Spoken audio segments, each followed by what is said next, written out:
Minn fost l-istati membri kollha tal-Unjoni Ewropea, Malta hija t-tieni l-aktar pajjiż li attira t-turisti matul is-sena kollha.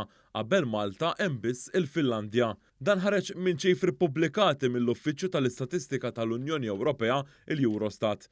Dawn il-figuri tal-Eurostat juru s-sitwazzjoni tas-sena li għaddiet bl-akbar numru ta' turisti madwar il-pajjiżi Ewropej ikun f'Lulju u f'Awwissu.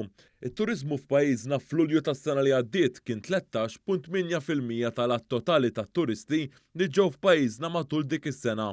Dan fil-waqt li f'Awwissu it-turiżmu kien iżjed minn 17% tat-turisti li ġew f'Malta matul is-sena li għaddiet. Fl-10 xhur l-oħra, it-turiżmu baqa' għaddej, hekk kif ġew 69% mit-total tat-turisti li żaru pajjiżna is-sena li għaddiet.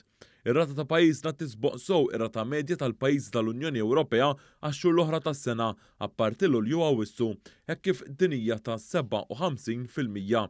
Pajjiżi bħall-Italja u Franza għandhom rata ta' madwar 52 u 53% rispettivament. Dan fil-waqt li l-Kroazja kellha aktar minn 2/3 tat-turisti li marru hemm fix-xhur ta' Lulju u Awwissu.